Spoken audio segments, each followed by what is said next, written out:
ibyiringiro by'umugisha nongeye kugusuhuza ubona amahoro biva ku mwami wa Yesu Kristo bane nawe nitwayigira neza tutasonya nejejwe no kubana nawe muri iki kiganiro tugiye kugezwaho na Pastor Eric Ruhangara. Icyigisho cy'uyu munsi cyitwa ngo mbese urashaka gukira. Ubutumwa yaduteguriye buva muri Yohana igice cya 3 umurongo wa 14 kugeza kwa 15. Nkuko Mose yamanitse inzoka mu butayu niko umwana w'umuntu agomba kumanikwa kugira ngo umwizera wese abone ubugingo.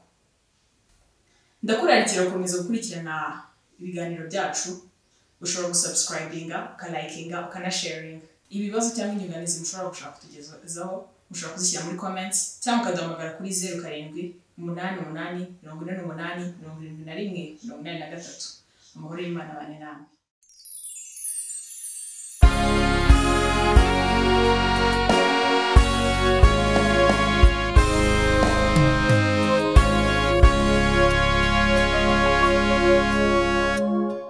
Shuti mukundwa wo nkurikiye muri aka kanya ndagusuhuje. Ubuntu n'amahoro biva ku Mana Data wa twese no ku mwami wanjye Yesu Kristo bibane nawe. Nguhaye ikaze muri uyu mwanya wo kwiga ijambo ry'Imana. Niba usanzwe ukurikira ibyigisho ntanga, ngira ngo uribuka yuko ubushize twaganiriye ku nsanganyamatsiko ivuga ngo ubwishingizi bwizewe bwa coronavirus. Twabonye yuko uri mu bwihisho bwisumba byose, agahama mu gicucu cyishobora byose, nta mpungenge akwiriye kugira kuko abarinzwe rwose. Uri mu Mana akwiriye gutinya iki cyorezo cyayogoje amahanga gihangayikishije isi yose. Uyu munsi tugiye kuganira ku yindi nsanganyamatsiko. Ndakubaza ikibazo kivuga ngo mbese urashaka kubaho. N'ibanga ryo kubaho niryo tugiye kuganiraho muri aka kanya. Ni mu butumwa tubona mu butumwa bwiza uko bwanditswe na Yohana mu gice cya 3 ku murongo wa 14 kugeza ku murongo wa 15. Ubasha kubona Bibiliya hafi yawe nakurarikira kuhabumbura aho hantu maze tugasoma tujyanirana. Ubutumwa bwiza uko bwanditswe na Yohana mu gice cya 3 umurongo wa 14 kugeza wa 15. Bibiliya iravuga ngo kandi nk'uko Mose yamanitse inzoka mu butayu niko umwana w'umuntu akwiriye kumanikwa kugira ngo umwizera wese abone guhabwa ubugingo buhoraho. Reka nsubiremo. Kandi nk'uko Mose yamanitse inzoka mu butayu niko umwana w'umuntu akwiriye kumanikwa kugira ngo umwizera wese abone guhabwa ubugingo buhoraho. Aho uri hose, waba uri wawe, waba nkurikiye se uryamye, aho waba uri hose, reka ngusabe kugira ngo uhe Imana icyubahiro maze tuyambaze.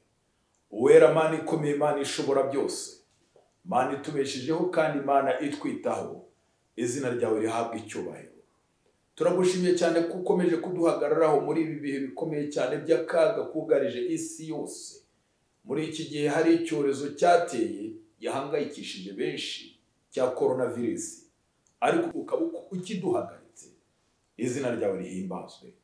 Uyu mwanya rero tugiye kuganira ku ijambo ryawe. Turifuza kumenya ibanga ryo kubaho, turifuza kumenya ibanga ry'ubuzima. Turagusaba kugira ngo uzu twigishe muri iri jambo ryawe, kandi ntabwo twibagirwa gusabira igihugu cyacu cyugarijwe n'icyo cyorezo ndetse n'isi yose muri rusange.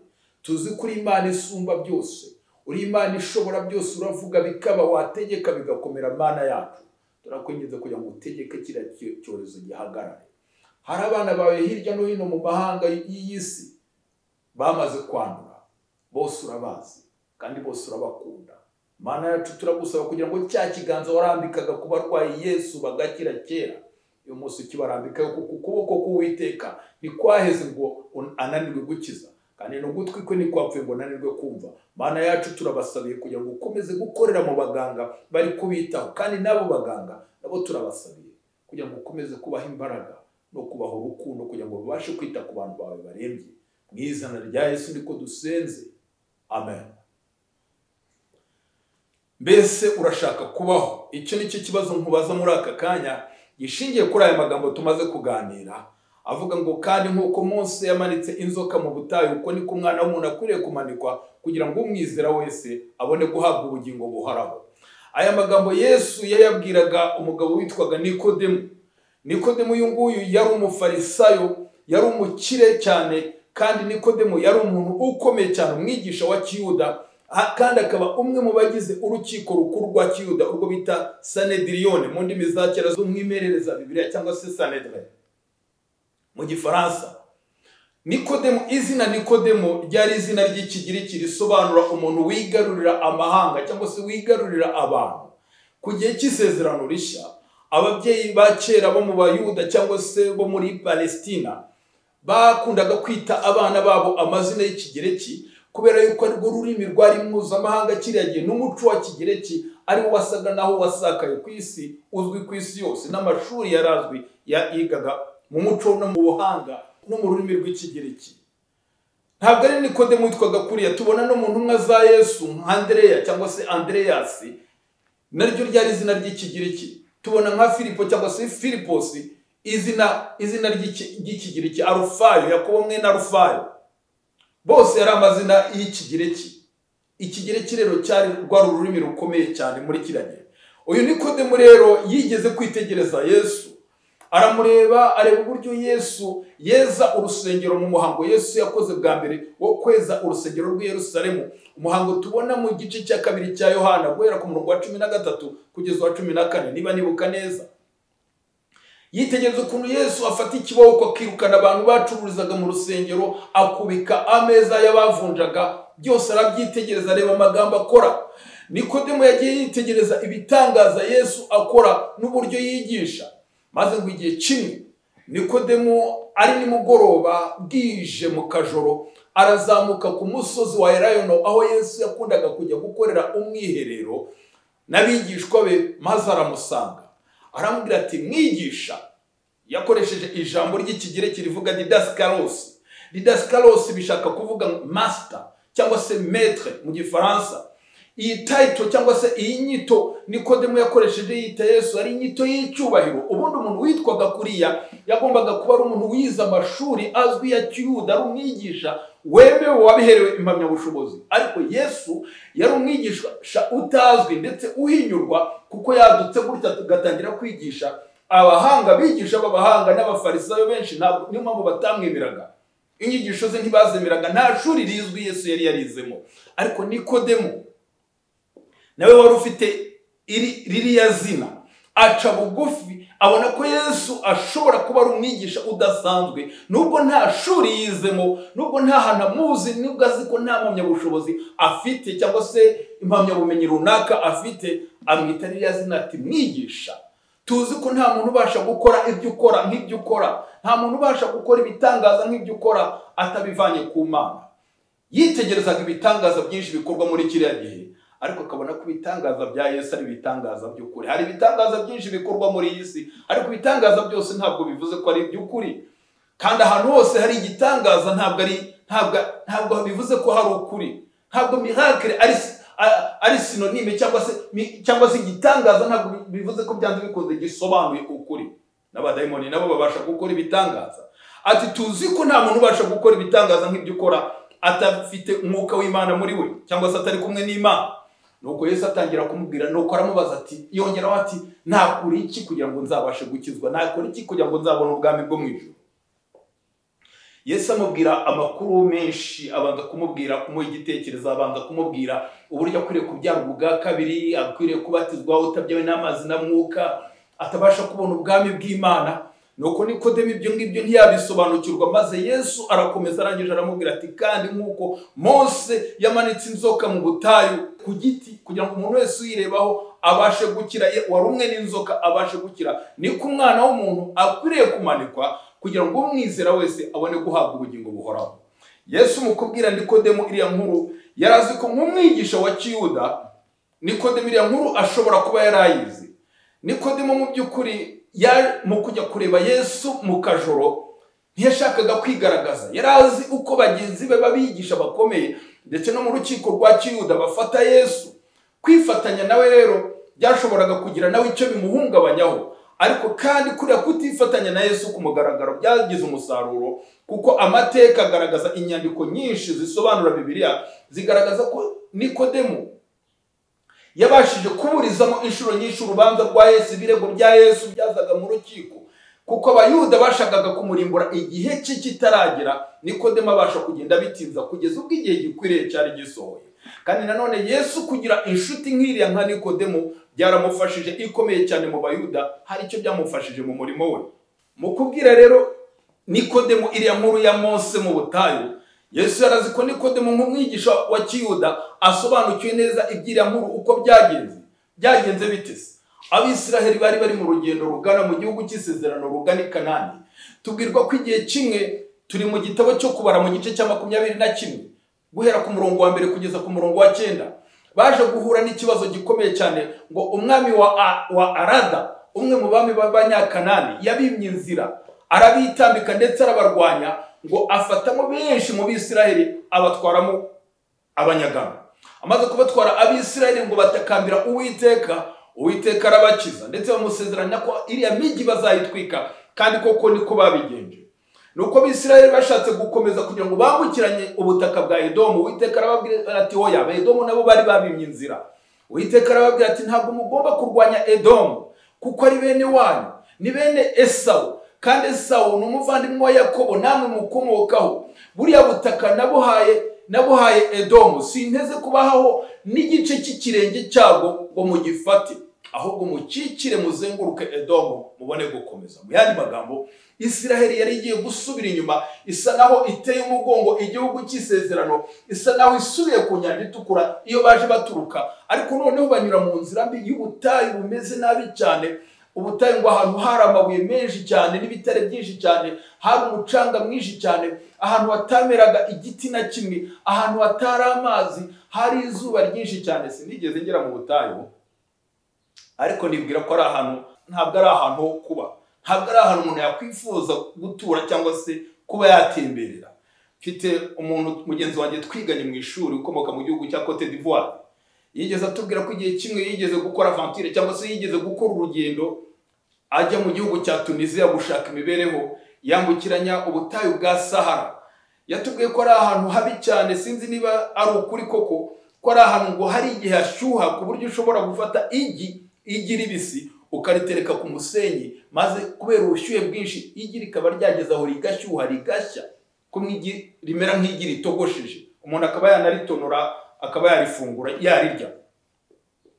N'ahantu ngo hameze gutya. Abisiraheli rero bari ahantu habi cyane utakwifuza kugera. Nuko ngo bahura n'ubushyuhe bwinshi cyane ndetse ngo bagira n'inyota. Bari bamenyerewe gufashwa n'Imana, Imana yari yaragiye ibagoboka kenshi cyane. Nuko batangira kwitotomba, baravuga ati ibi byose ni Mose n'Imana ye nibyo baduteje aka kaga kose.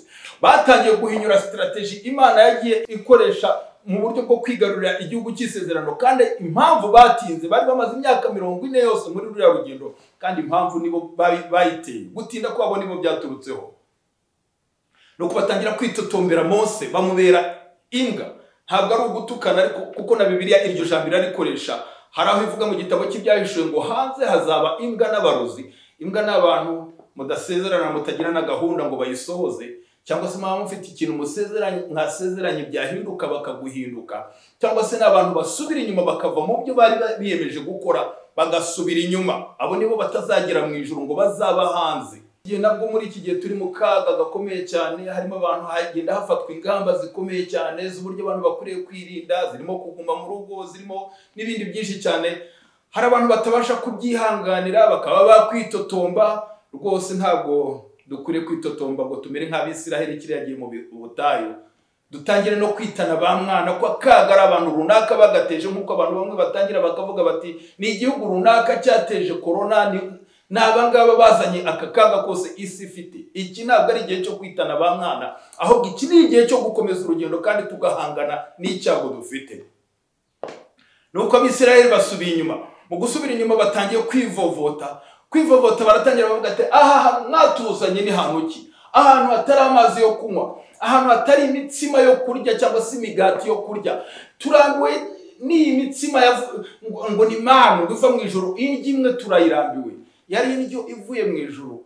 Bari bamaze kurengwa cyane bikomeye cyane, batangira kwifuza ubuzima bari babayeho mu Misiri muri Egiputa, batangira kwifuza ibyo kurya birimo ibirungo byinshi, ibyo kurya bitandukanye byo muri Egiputa, aho bavuye bamerewe nabi cyane, aho bavuye mu buretwa bukomeye cyane, bagatakambira Uwiteka maze Uwiteka akabagoboka. Batangiye kubona ko ari byo byiza, bararenzwe cyane.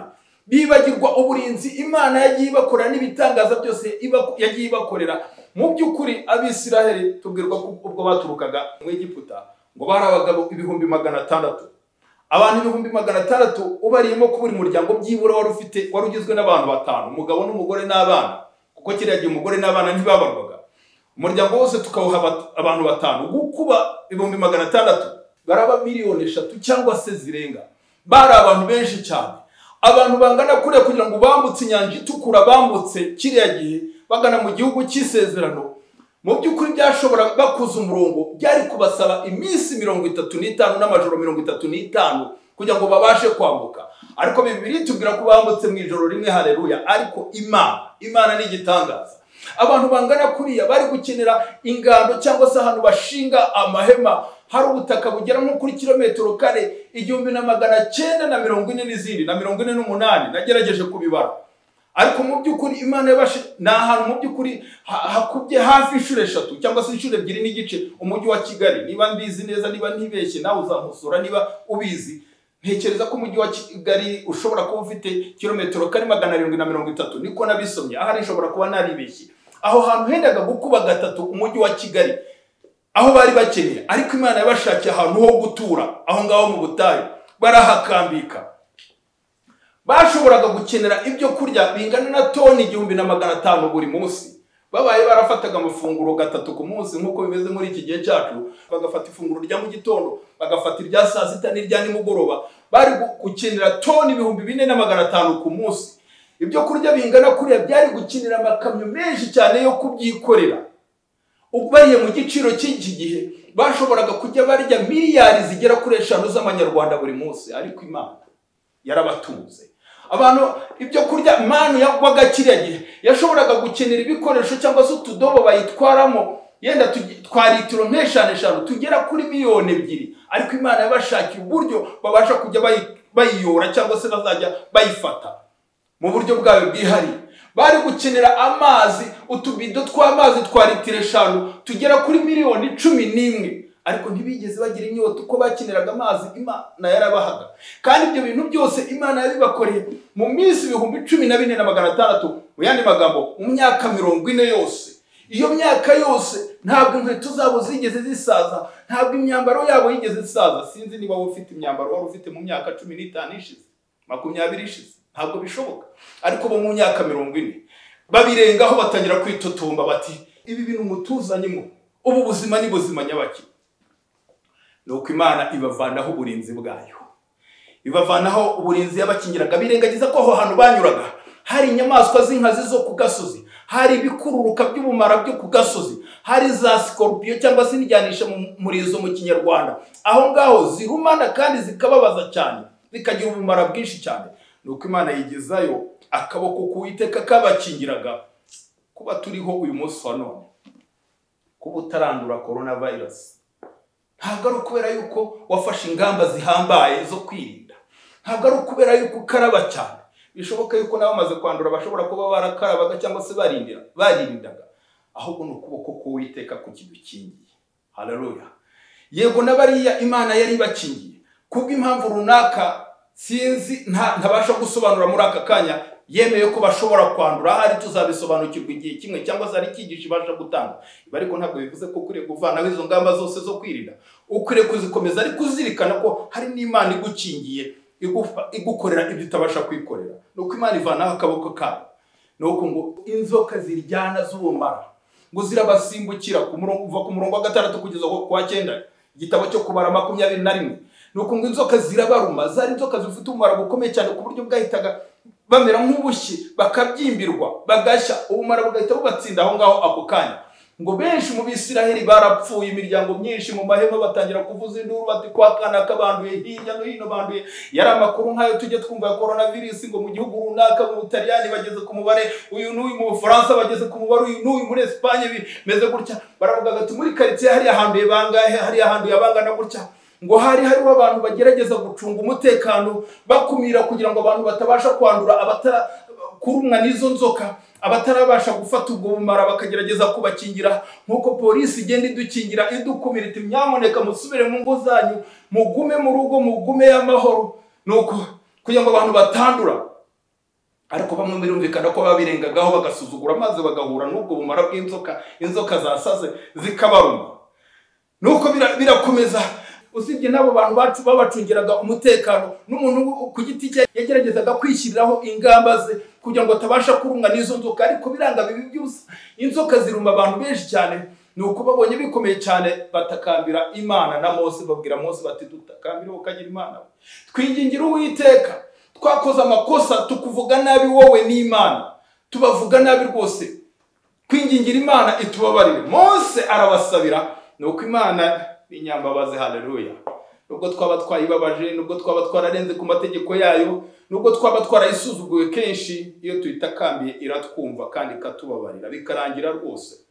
Imana ibwira Mose iti genda ucure inzoka mu muringa, uyimanike ku giti cy'ibendera, maze utange itangazo ubwira Abisiraheli bose ko umuntu wese uyireba ureba kuri iyo nzoka yarumwe n'iyo nzoka, arahita ureba kuri iyo nzoka y'umuringa arahita akira ako kanya.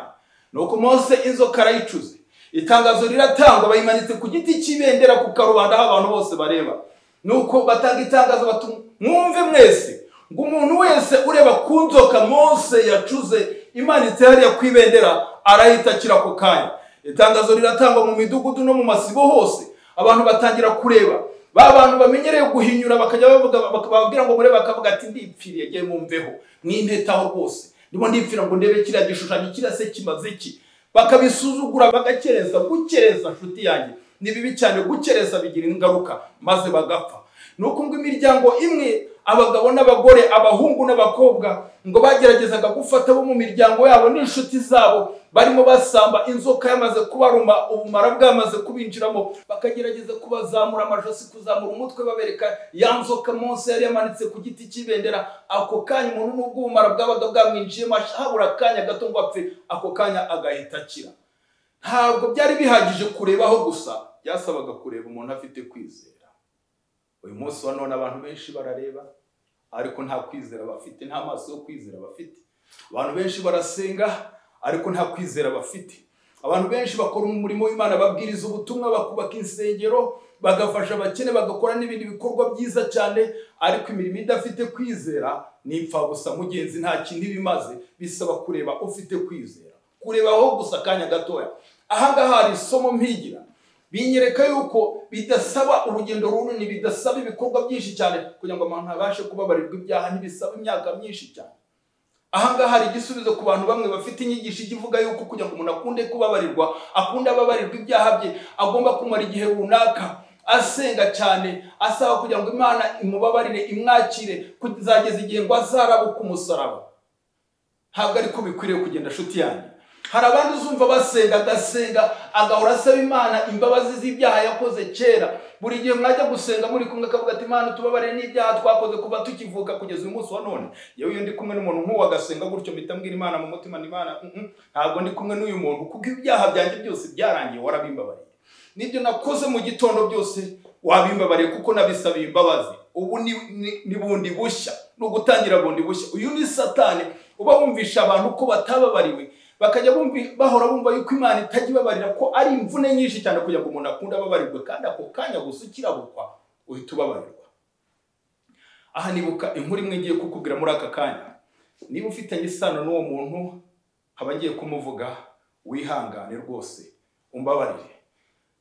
Umwaka umushize cyangwa se umwaka urengaho n'amezi runaka, bishoboka ko mu mpera za 2018 cyangwa se mu ntangiriro za 2019, hari inkuru yasohotse y'umwana w'umukobwa wiyahuye hano mu mujyi wa Kigali, ku igorofa rimwe hariya mu mujyi wa Kigali, mu mujyi hagati. Arasimbuka agwa hasi arapfa.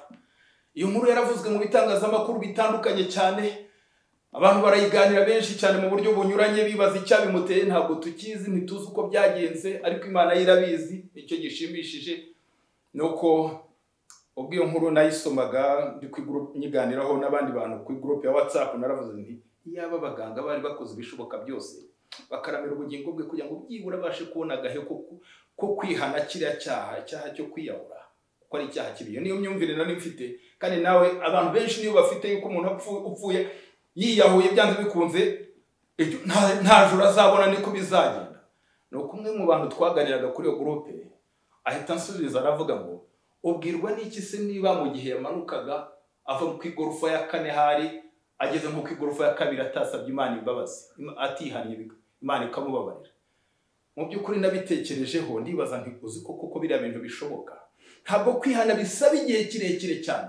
Niba kurabukwa inzoka rimwe gusa ku kanya kandi Abisirayeli bari bacumuye yarahitaga babarirwa kandi agakira. Kandi nibuka na Petero cyagiye mu mazi ubwo yaragiye kurohama, amanutse mu mazi arimo arohama agahita abwira Yesu ati mwigisha mfasha. Yesu agahita amwumva agahita amukiza ku kanya akamubwira ati wowe ufite kwizera guke. Petero yari yagaragaje kwizera guke ariko Yesu ahita amusubiza muri ako kanya. Ntabwo bisaba urugendo runini cyane kugira ngo umuntu abashe kubabarirwa. N'umuntu wiyahuye ashobora kubabarirwa kandi arimo yiyahura. Ntabwo tuzi amasegonda ye ya nyuma, ibyo bizwi n'Imana ye. Ntabwo turi abacamanza, reka tubiharire Imana.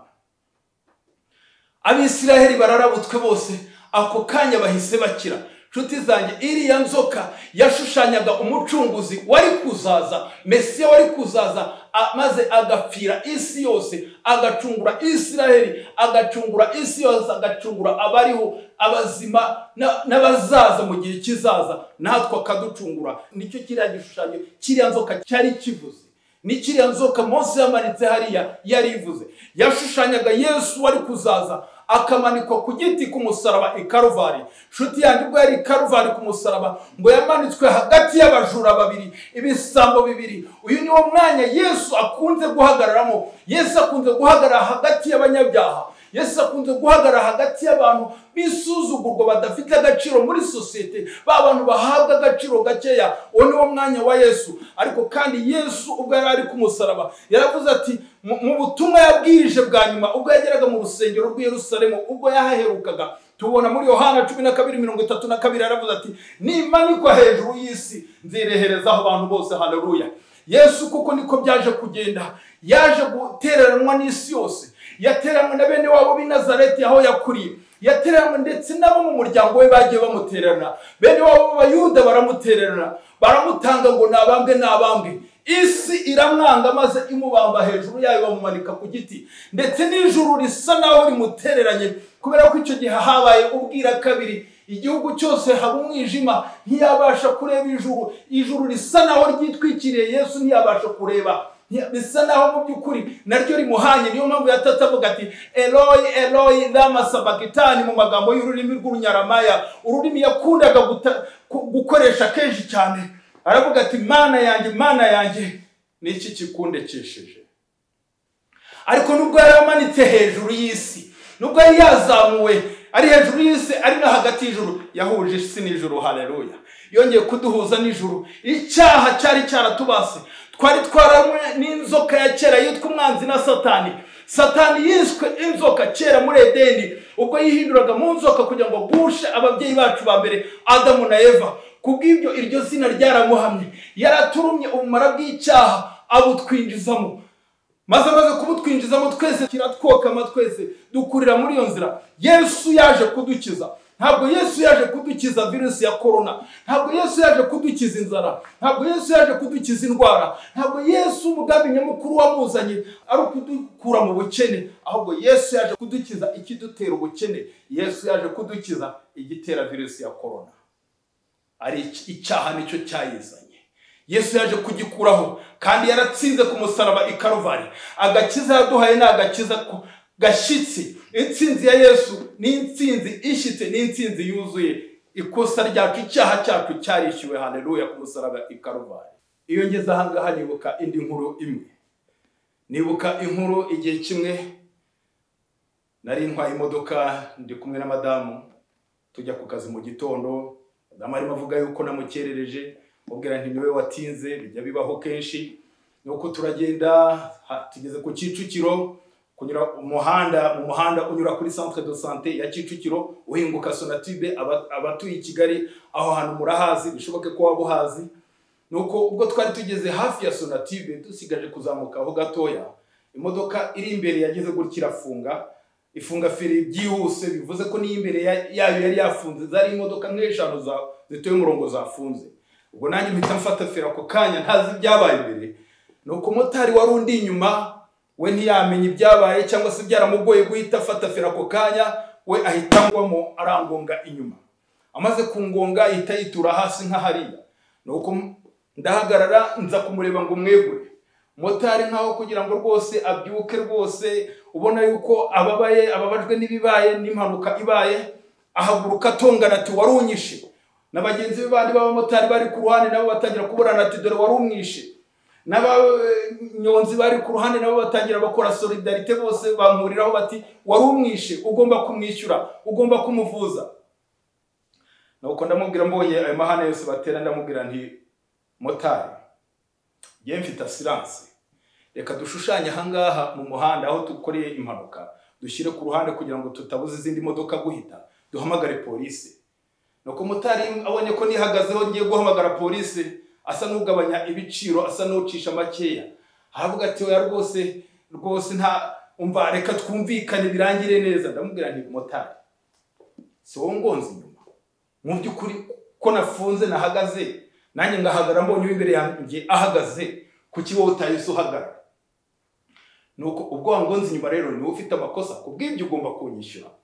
Nuko motari abonye yuko nihagazeho nanjye, avuga ati se nakwishyura ngahe? Ndamubwira nti urampe 30,000 ahangaha kwakoresha bizatwara nk'ibihumbi 30.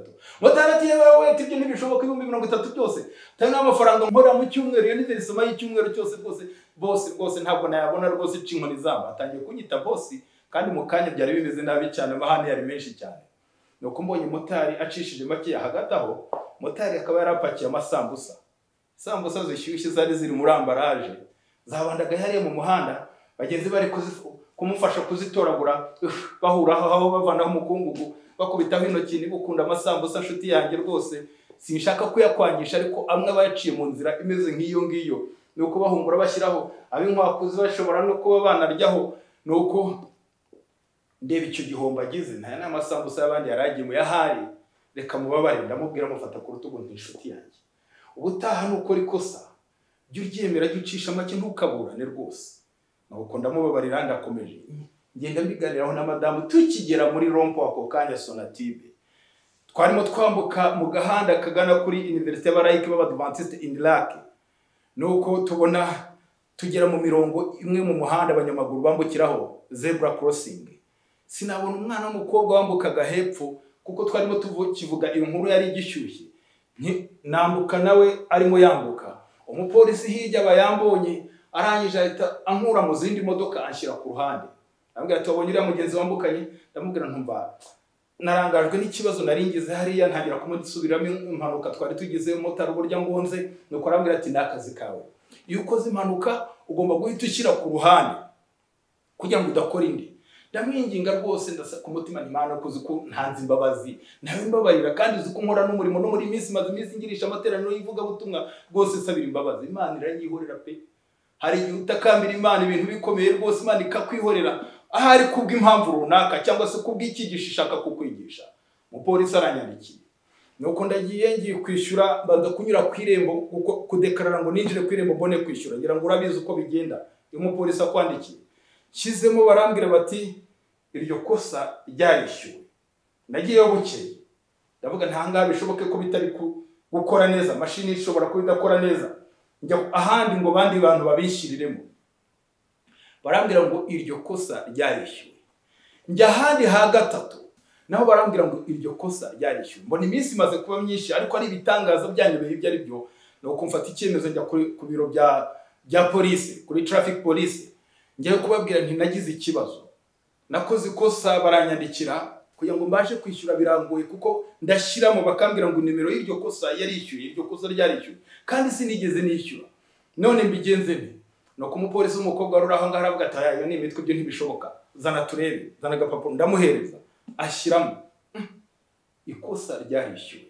Umupolisi biramuyobera, nuko abibwira bagenzi be, nabo baraza bashyiramo bati ikosa ryarishyuwe.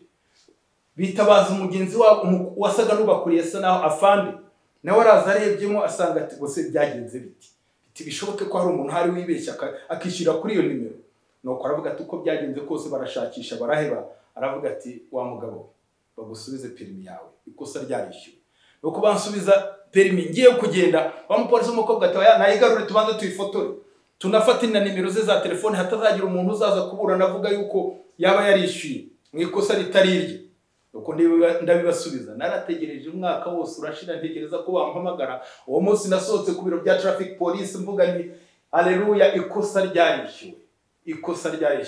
Shuti yanjye, ikosa ryacu ryarishyuwe, icyaha cyacu cyarishyuwe, cyaha Satani yazanye mu isi Yesu yaracishiye ku musaraba i Kalvari. Haleluya, yaradupfiriye kugira ngo tubashe kubona ubugingo buhoraho. Ntabwo yadupfiriye kugira ngo twe kuzarumwa cyangwa se kuzandura virusi ya corona. Oya, yadupfiriye kubwakiriya cyaha kugira ngo nituramuka tunagize n'ibyago tukandura buriya burwayi, nubwo dukwiriye kwirinda tugakora ibishoboka byose ku buryo tubugendera kure, kugira ngo nitugira ibyago tukandura tuzabashe kubona ubugingo buhoraho. Mu yandi magambo, tuzabashe kubaho byiteka ryose ubwo Yesu Kristo azagaruka, umucunguzi dutegereje nk'uko Isiraheli yari imutegereje kiriya gihe.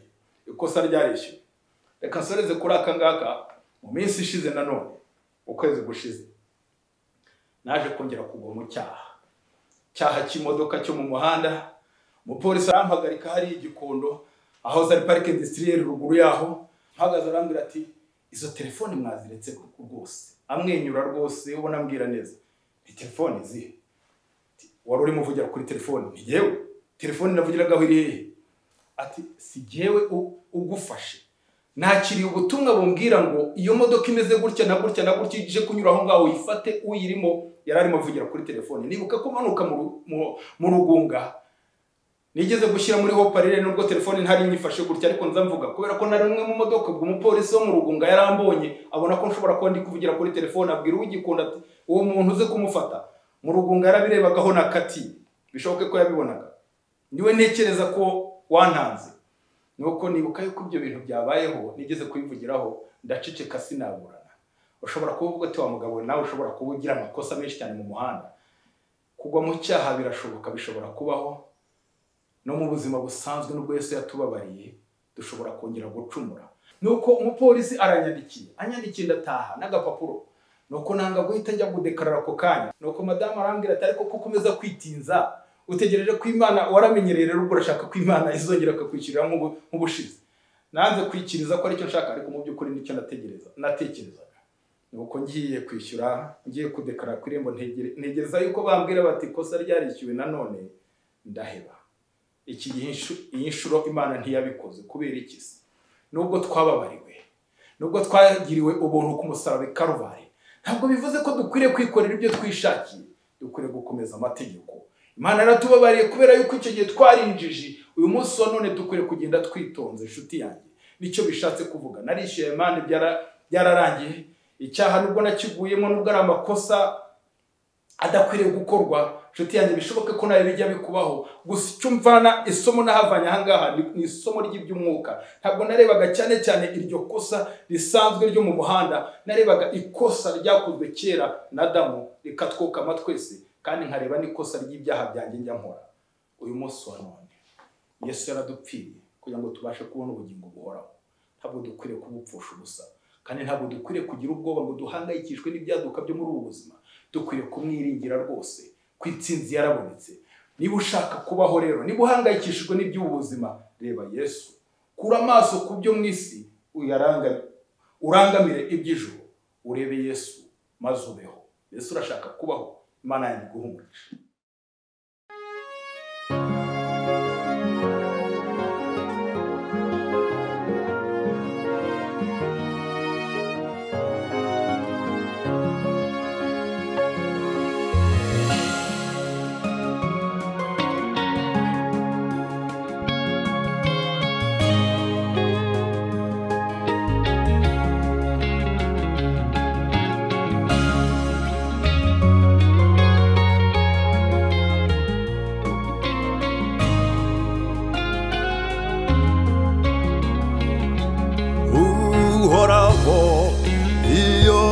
Tegereje ibitangaza ibyo wakoze, ari izuba n'ukwezi n'inyenyeri n'ibindi bintu byose waremye.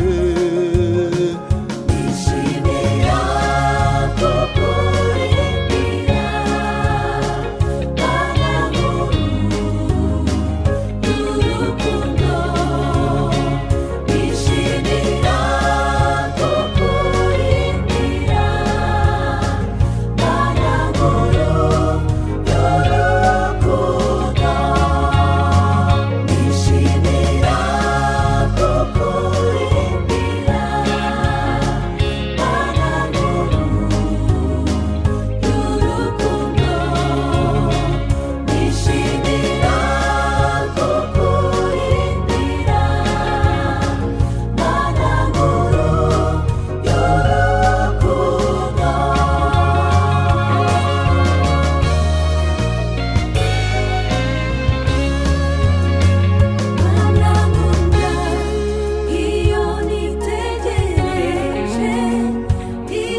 babishize abera bose bagukikije tuzagusigiza iteka ryose